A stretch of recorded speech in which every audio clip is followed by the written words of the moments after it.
Greetings to you, you happy warrior, and welcome to the Rabbi Daniel Lapin Show, where I, your rabbi, am devotedly committed to revealing how the world really works. And one of the ways that the world really works is that it consists of humans and all other species. That's right. There's two types of life on this planet: humans and everything else.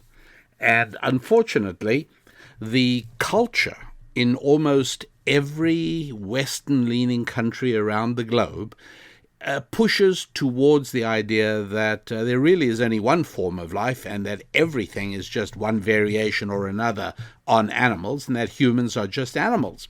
But that isn't true, and there are a lot of reasons for that.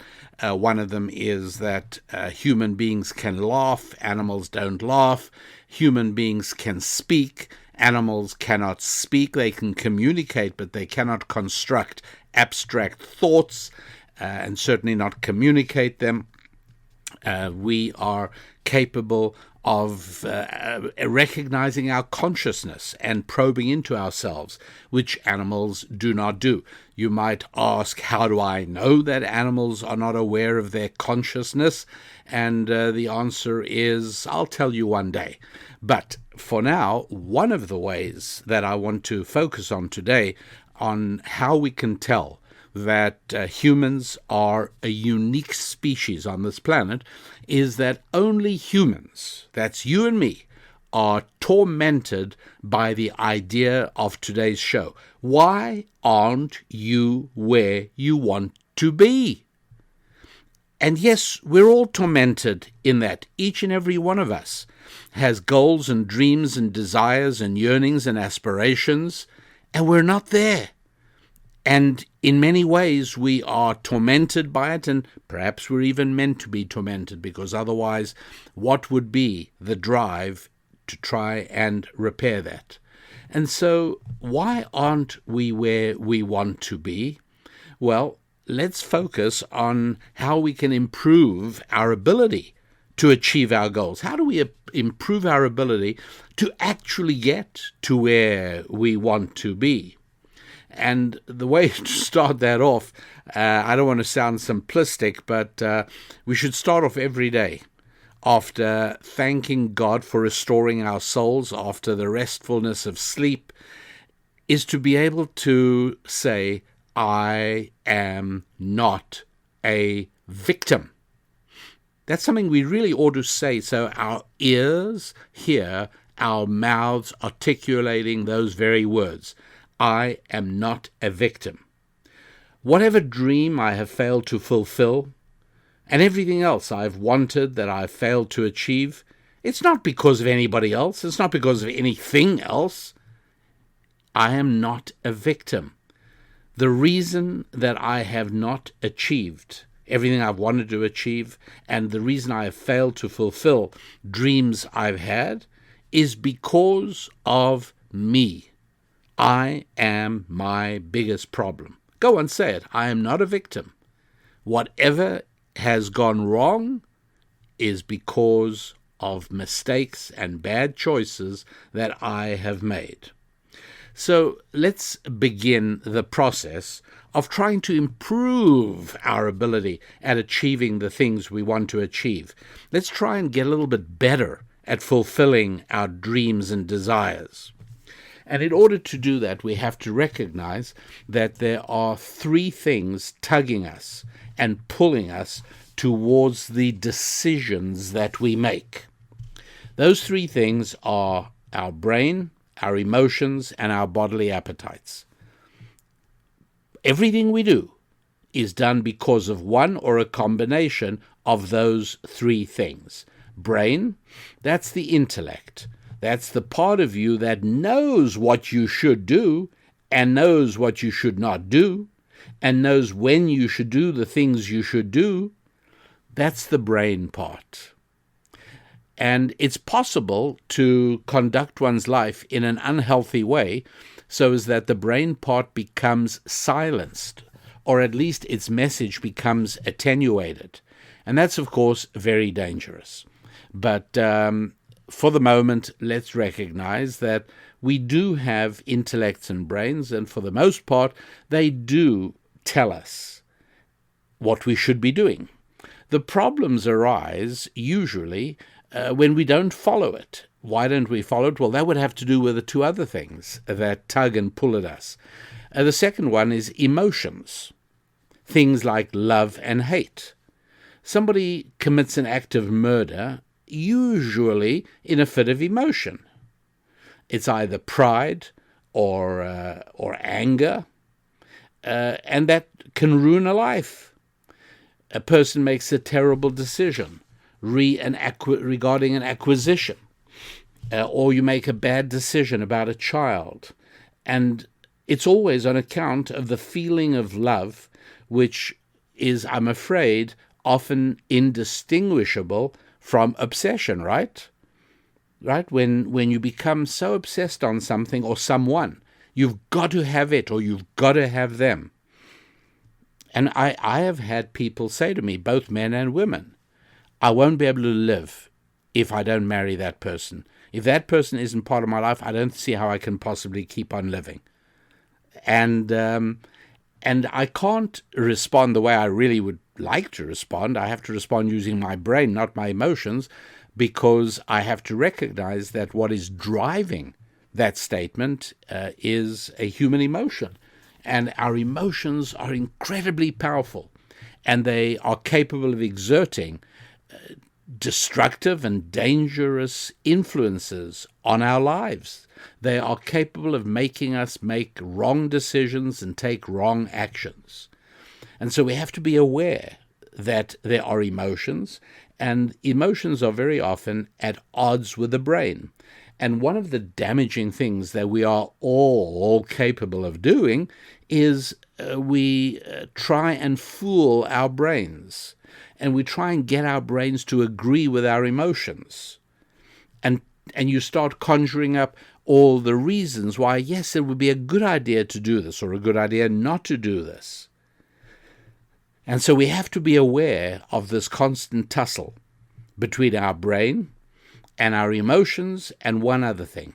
Well, that's the third thing that pulls and tugs us towards the decisions we make and the actions we take, and that is, in addition to our brain, in addition to our emotions, we also have bodily appetites. Our appetites for food and sex, and others as well. We can develop easily problematic bodily appetites for alcohol, for drugs, and so on, different kinds of obsessions. And yes, we can call them addictions, you can call them whatever you like, but calling them doesn't mean that we've now resolved it. In the final analysis, the only way to resolve that is to become better at allowing our brains to make the decisions. So, I mean, almost everything you've ever wanted but don't have, well, that's because of a choice you made at a certain point in the past, right? That is so important that I'm going to repeat it. Usually, I don't want to repeat things ordinarily because I don't want to bore you, but think about it. I'll say it again. Everything you wanted but never achieved is because of a choice you made at a certain point in the past. So in other words, today's tears are always the result of yesterday's mistakes. And yesterday's mistakes are the result of listening to items 2 and 3 and not listening to item 1, paying more attention and being more vulnerable to the demands of your emotions and the demands of your bodily appetites, and not sufficiently able to govern it all by the power of the brain, by the strength of the intellect. So please remember, just keep saying to yourself, I'm not a victim. And also never allow yourself to say, somebody or something made me do it. No, it was your choice. It was the wrong choice, but it was your choice. And if we don't confront that true reality, yes, that is part of how the world really works, without confronting that reality, there really is very little hope for repair. You've got to be able to recognize that these are three things that govern our decisions. These things shape our choices and our decisions. And I will tell you that in the Lord's language in Hebrew, the brain is a word that begins with the M sound, right? M like Mike. Emotions are governed in Hebrew. Emotions are a word that starts with the L sound, L like Lima. And bodily appetites is a word which starts with the letter C, the C sound, K. And it's quite interesting to note that if you arrange these things in the correct order of influence, it's not to say my emotions never influence me. All right, when I buy flowers for my wife, to some extent it's emotions. It is. Now, is there a part of my brain also that's involved and says, you know what, this is a very worthy expenditure of $25. I think it makes sense. It's going to make my wife happy, and it's going to bring more joy into our relationship than $25 is worth. And so there's that brain aspect of it also, but it's largely an emotional action, and that's fine. There's certainly a time and place for emotional actions and bodily appetites. When I sit down to a steak and fries dinner, I can't deny that there is great bodily enjoyment in that, and rightly so. And when we are together with our spouses, of course there is great bodily and sensual enjoyment at that. Obviously, there is a time and place for that, but the question is dominance. What is at the top? And so clearly, brain should have the most influence. Emotions should come second, a very definite second, and bodily appetites should come third, in terms of the influence they exert on the choices we make. And interestingly enough, if you arrange the words and the opening letters of each word in that order, remember, brain is an M sound, emotions is an L sound, and bodily appetites is a K or a C sound. Well, when you arrange them correctly, you have the word melek, and MLC, and that is the word for king or aristocracy or upper levels. In other words, to achieve our heights, to achieve the best things we can achieve, it depends on putting them in that order. When you arrange them in the reverse order, CLM, you have the Hebrew words for calamity. By the way, listen to the root of that word calamity. Do you hear the CLM at the beginning? And we suffer very often if we put them in the reverse order. If we first find ourselves allowing our decisions to be made by bodily appetites first, and then by emotions, and only then by brains, then we have the word kalem, or calumny, embarrassment, humiliation, calamity, disaster.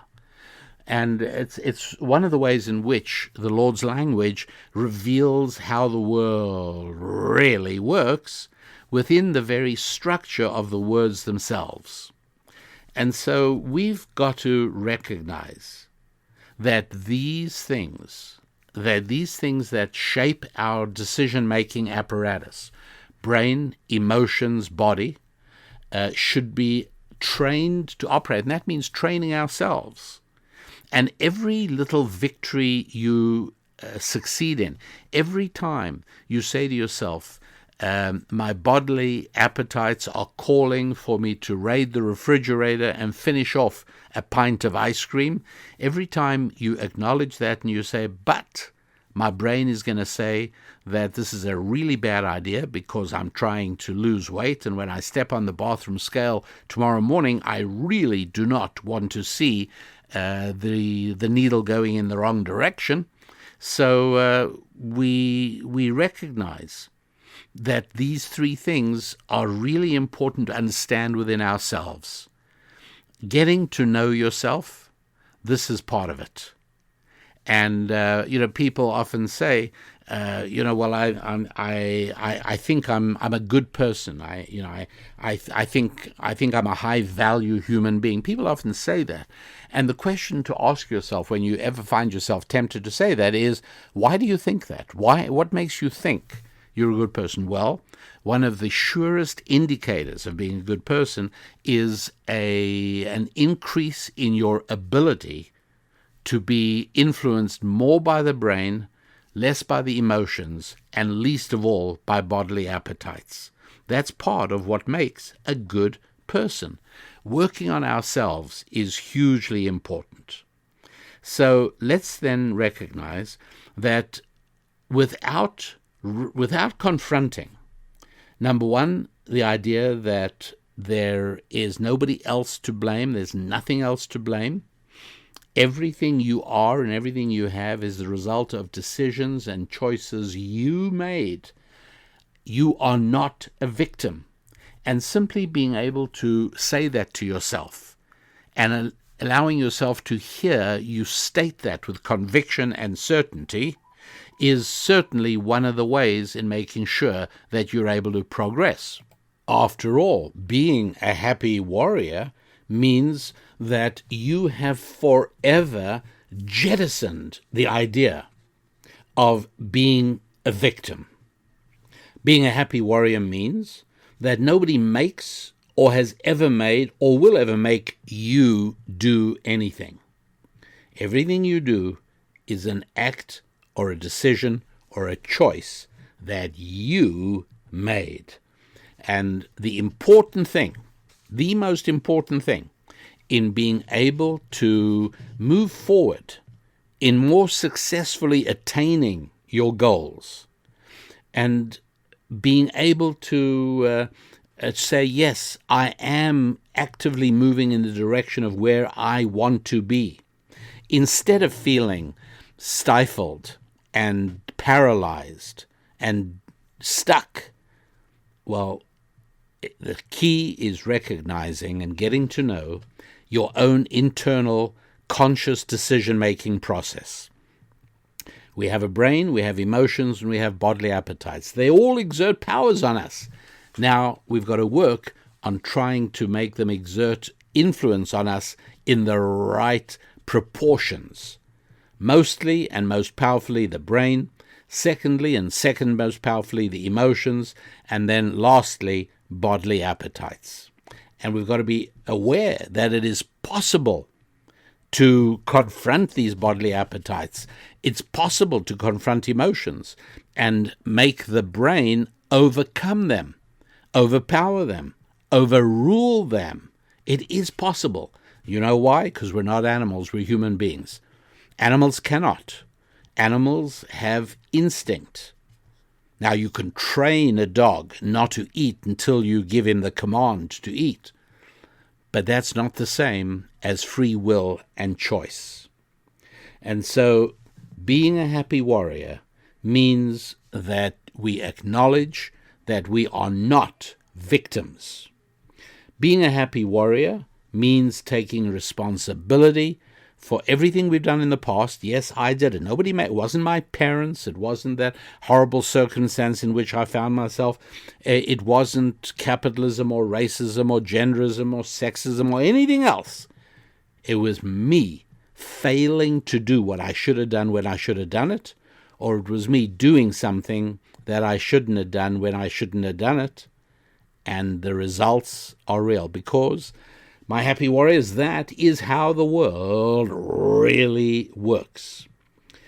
The English poet, I often quote him because I want you to know where the term happy warrior comes from, why I use it, and why I think of myself as a happy warrior. The William Wordsworth, in the year 1806, I think. If I'm wrong, I'm only out by a year or two or three.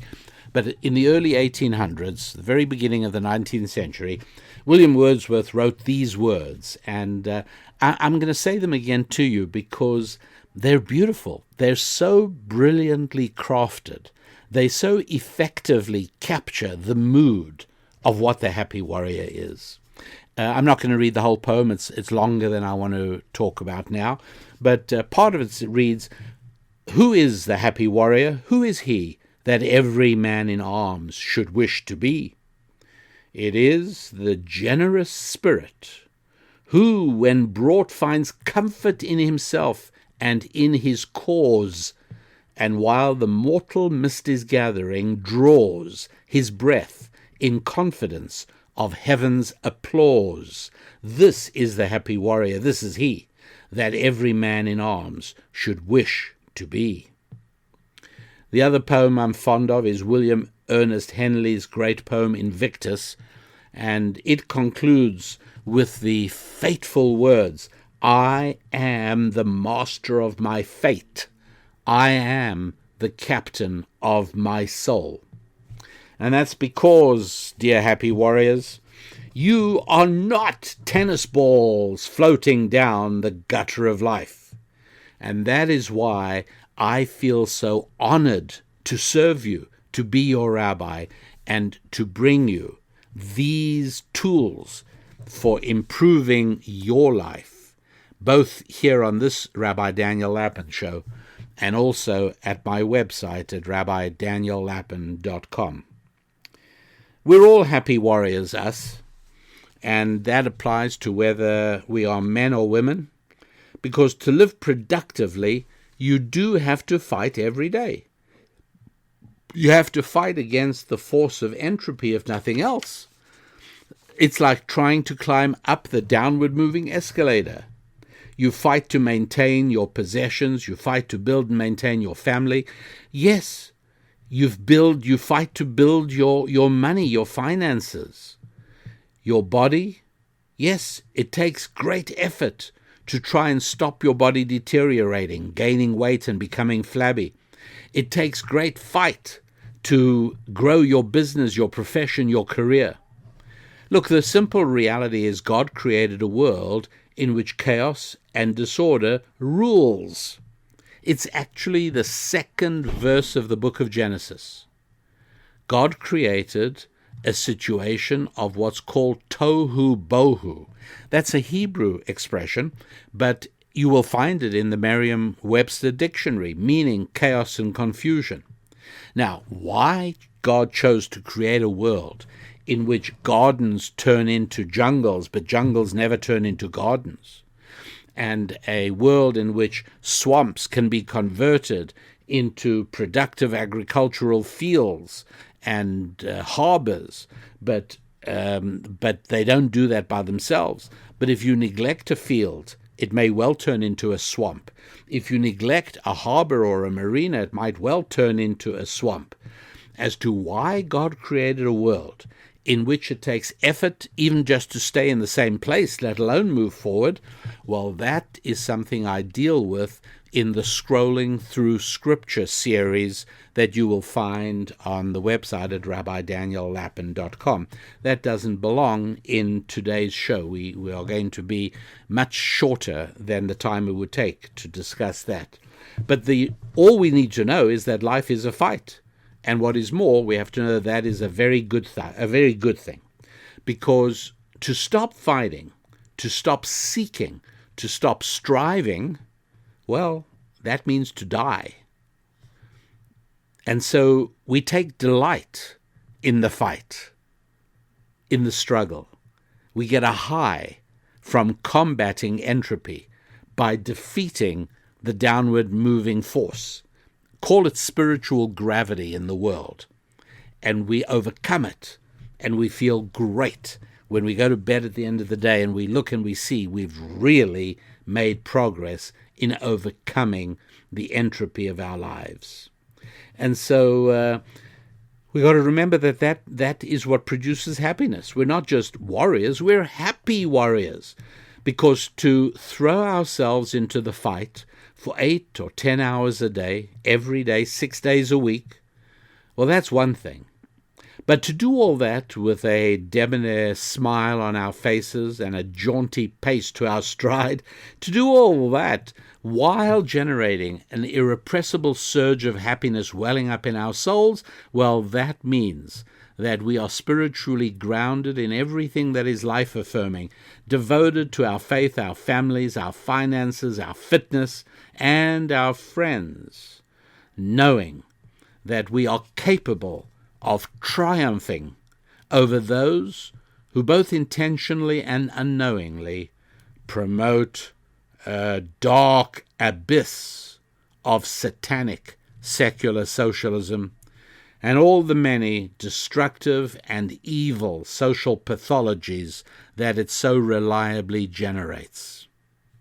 So why aren't we where we want to be? And it's in a number of important areas. I'm not at the moment speaking about whether you want to improve your golf game or your tennis game. I'm not speaking about now whether you want to learn to juggle or to dance or to play the trombone. I'm talking about the fundamentals of life. Because if you take care of your 5 fundamentals, then you'll have ample time, resources, and energy to learn to play the trombone and to improve your golf game if that's something you feel is important. And so the 5 fundamentals: fitness. Maybe it's the number that stares at you from your bathroom scale. Maybe it's the tooth you've neglected that needs a filling. Maybe it's some aspect or another of your physical body's health that you are doing something wrong or you're not doing something right. That's right. That's an area that may be somewhere you want to be. Maybe there's a part of you that consciously says, I wish I, had better skin, or I weighed less, or whatever it is on your body. Maybe I wish I was stronger. I wish I could run a mile in 6 minutes. All right, that's fitness. Let's look at faith. And this is a tough one, of course, because many people feel very awkward about it. Many people feel more comfortable pushing the question of God to the background. And so be it. It's not, I can't change anybody's mind or exert any influence. That's all inside you. All I'm telling you is that if you haven't tried it, then you're probably doing yourself a disservice. You are undermining how much help you could get from that direction in trying to attain the other things you really do care about. And so whether it's a feeling that somehow you're not really good with God, that somehow there are reasons known only to you, that God's probably not that proud of you right now, or maybe you don't have a relationship with God at all. Whatever it is, okay, this is an area of concern. Maybe there's a part of you that says, I wish that I could be like people I know who have a real faith and are able to deal with adversity in life better than I am because of that faith. Maybe it's in the family area. Maybe by now you had wanted to be married and raising a family and you're not. Maybe by now you'd hoped for a tranquil, loving marriage instead of a war zone. Maybe you'd hoped for better relationships with your parents or whatever it is. It's an important part of your life. And it's quite legitimate for you to say to yourself, by now I really hoped that this would be in shape. Maybe you feel you wish you had friends you could call up and spend an evening with. You're feeling alone, you're feeling disconnected, and a good friend would make all the difference. And you think, how can it be? I really thought by now I'd have a circle of good friends. Maybe it's finances. You don't have the financial resources you hoped you'd have by now. Right? That's obviously a very important one for everybody. And so there's fitness and faith, family and friendship, and finance. Those are the 5, in no particular order. And so, and by the way, maybe it's a good thing for me to drop in here now that finance is different for men and women. All right, it's just a reality. You may not like me saying this. But my job is not to massage you with, that's right, warm butter. No, it's to tell you how the world really works. And one way in which the world really works is that certain critical aspects of human beings are not changeable. They are hardwired into us. Maleness and femaleness, that's one of them. And again, elsewhere on my website, I've got programs in which I explain why it is that the culture in much of the Western world today pushes against that and wants to make you believe that every part of you is mutable, every part of you is changeable. Your sex is not just male or female, it's changeable. It can be other things. And what's more, the aspects of being male and female are not changeable. For instance, in one of them, it is that in our desire for connection, in our desire for male-female connection, what we look at and what we look for in somebody of the other sex is not the same as what they're looking for in us. In other words, we have to recognize that women see financial vitality in a man as an crucially important part of his manliness, his manhood, his masculinity. It's very important. And by the way, so do men. It is a sad and unfortunate reality that the masculinity and manhood of men is negatively impacted by financial stress. It is. That is not true for women. For women, what is valued is beauty and agreeableness and support and loyalty, things like that. And so when a woman has devoted a great deal of her energy between the ages of 18 and 28 to achieving career and financial success, and then she then says to me, as so many have, it's so sad, as so many have said to me, look at me. Why am I finding it hard to find a boyfriend? Why am I finding it hard to meet my match? After all, look at me. I am a partner in my firm that I work for. Look at me. Look at my bank account. I own my own house and I own other property. I mean, there are women who say that, and they fail to understand that, for the most part, that counts for nothing with men. For many men, it's a negative, and they're not wrong for feeling that, for reasons, again, that I have discussed in other programs. So it's worth noting that in our 5 Fs, right, there may be somebody who's in great shape on family. So fine, you don't need to put as much energy and effort in. You need to put some, because the maintenance of your family isn't automatic. The maintenance of your marriage isn't automatic. You've got to put some energy in, but not the same as somebody who is a 35-year-old single woman who yearns to be a wife and mother. She's obviously got to put much more into that area. A single man who is just not cracking it financially, well, that's obviously an area he has to put a lot of energy into. But maybe he's got lots of friends that he hangs out with, so obviously less there. And so it's not a case of putting the same amount of time into each of the 5 Fs or the same energy into each of the 5 Fs. It's a question of doing a very serious, searingly honest audit every month of the state of your 5 Fs and recognizing which needs more effort. Where do you actually need to put energy in? You know, it's just like if you happen to be lucky enough to own 3 businesses, you don't automatically put the same energy and effort into each 3.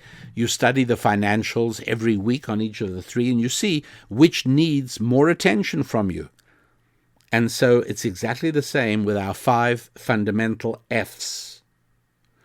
And so to then get back to the title of today's show, Why Aren't You Where You Want to Be? There's three basic rules here, and here they go. Number one, wanting has nothing to do with it.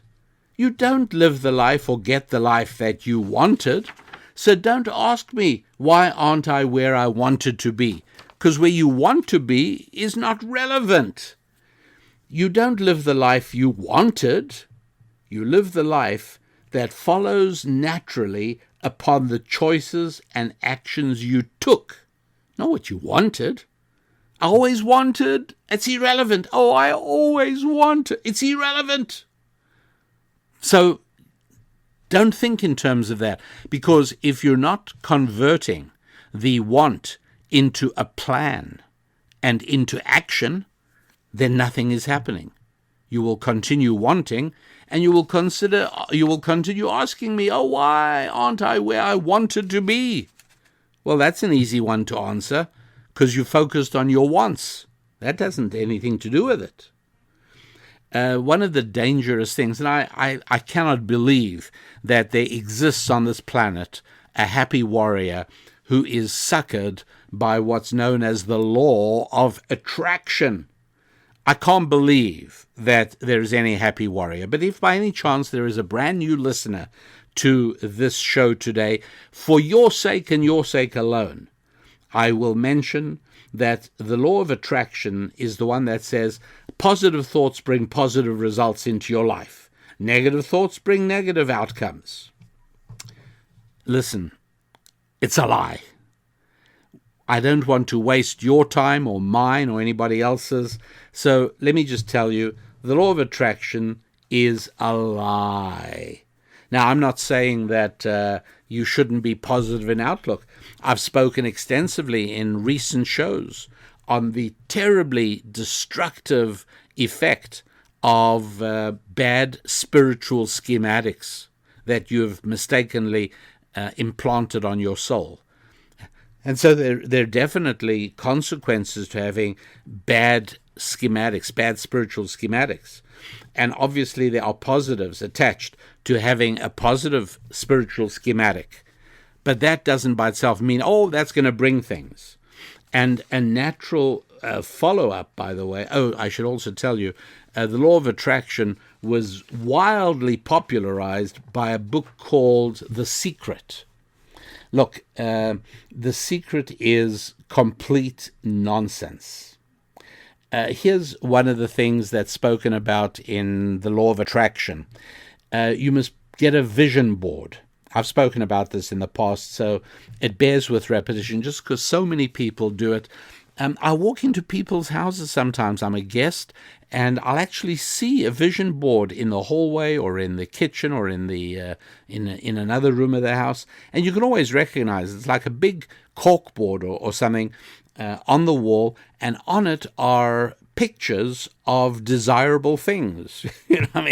I don't know, a private jet, a boat, a fantastic car, whatever it is, a lovely single-family home on a bit of land with a nice white picket fence in front and a pair of dogs running around. People put these pictures up. Don't do it. Don't do it. All you're doing is dissipating your drive. You're dissipating your drive. This is a form of sad self-stimulation. It achieves absolutely nothing at all. And worse, it does dissipate the energies you have. Don't do that. Don't dream about what you want. Focus on what you can deliver to the world. It changes everything. So number one, then, the first rule, be aware that the wanting is not important. Put it aside. The tangible depiction of the wanting, namely the vision board with pictures of the things you want, get rid of that. Get rid of it. Stop wanting. You have to know what you have to do. Number two, and most importantly, recognize that you live in an ecosystem comprising your 5 fundamental F's. Right? You got to be aware of that. You're living in an ecosystem, and that ecosystem is the foundational aspects of your life, your fitness, your faith, your family, your friendship, and your finance. That is the ecosystem. It's like an aquarium, right? Where you have a properly functioning aquarium, and you're pumping in air, so there's air, and you've got little snails eating the algae off the glass, and you've got all the right things working with one another, or a healthy forest ecosystem, right? Everything working in unison with one another. All elements of an ecosystem have to mesh and integrate. And what's more, they have to be scaled symmetrically. By that I mean that somebody might say he's going to scale his fitness. He really wants to take the Arnold Schwarzenegger route of winning Mr. Universe contests and then becoming a movie star and then marrying a woman from a famous family. And all of that starts by fitness. Well, the trouble is that you're not scaling symmetrically. You're going to focus dramatically on the fitness front and pay precious little attention to everything else. That's not how an ecosystem works. You can't do that. It's got to be symmetric development. I bought my wife a bottle of her favorite perfume, and mine, a little while ago. And here's the interesting thing. I wanted something of good quality. I figured I'd rather buy a small bottle of something good rather than a big bottle of something poor. And to my shock, I discovered that good fragrances are sold in fractions of an ounce. Like you buy a half an ounce of it. I was, okay. And I thought, what's this all about? Like, why is it so expensive? Is this genuine, or is this an inflation-caused price increase? No, it's genuine. It turns out that jasmine, which is one of the important ingredients, jasmine oil is an ingredient in a good perfume. Do you know that it takes 2,000 pounds of jasmine flowers, and they're not heavy? So imagine I don't even know how many truckloads. I never calculated it, but I do know it takes 2,000 pounds of jasmine flowers to give a 25th of an ounce of the oil that's needed. And a small part of that oil goes into the fragrance. Rose petals, right? They use that as well. 10,000 pounds of rose petals. That's even more than the jasmine. 10,000 pounds of rose petals produces about a glass of rose oil. Then another ingredient of a top-rate fragrance, oud oil. Oud oil comes from a certain type of exotic wood. I don't remember the name of the wood. And not only it doesn't just come from the wood, but it comes from a sort of fungal growth that grows only on that wood. And it's very hard to get, very rare. There's not a lot of it around. And it actually costs by weight about the same as gold does. That's right. It's this oud oil, about $5,000 a pound. Then natural musk. Now, musk is one of the most expensive ingredients of a real good perfume. If it's a cheap fragrance, it'll use some artificially synthesized musk. But real musk comes from a certain type of deer. I think it's called a musk deer. And musk pods are glands in the abdomen of the deer, and those have to be harvested. I'm not sure if that's done while the deer is still alive or not. I'm not sure. But this substance that comes from a gland in a certain type of deer, well, that stuff is hugely expensive. And then I'll give you just one more ingredient I discovered goes into perfume, and that's something called ambergris. Now, I've actually seen ambergris when my family and I were crossing the Pacific Ocean on our sailboat. we actually saw ambergris floating. Unfortunately, I was too ignorant to know that it would be well worth dropping the sails, stopping, and picking up that big lump of ambergris. It was about the size, I'm going to say about the size of a baseball cap, floating on the Pacific Ocean. Where does this ambergris come from? Well, it comes from the intestine of a sperm whale. And it doesn't get ejected out of the rear of the whale. It gets vomited up, regurgitated up out of the whale's mouth. As a result of certain things the whale eats, I don't know the details, but it's produced deep within the intestine of the whale. And this is necessary. What it does is, if you've ever noticed, one of the differences between a really high-quality perfume and a cheap perfume is that the high-quality perfume lingers. It stays for a long time. That's because of the ambergris. It stabilizes the scent of the perfume. How much does ambergris run for? About $25,000 for a pound. I'd say the piece I saw floating in the Pacific was probably maybe 2 pounds worth. Yeah, I should have stopped. And that's ambergris. Now, imagine, and here I'm just trying to give you an example. Imagine somebody were to say, I'm now going to make this really good high-quality perfume, but I'm a vegan, and I don't like the idea of putting a product from a deer's body into this perfume, and I certainly don't want something from the intestine of a sperm whale, no siree, so I'm leaving that out. But I'll go with the jasmine and the rose petals and the oud oil. How good is your perfume going to be? Not very good at all.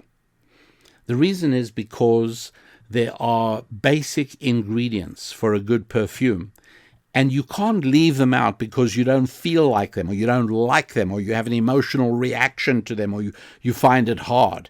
You can't do that. In order for that perfume to be that perfume, it needs all those ingredients. Well, you know what? Our lives are exactly like that. Our lives also need 5 ingredients.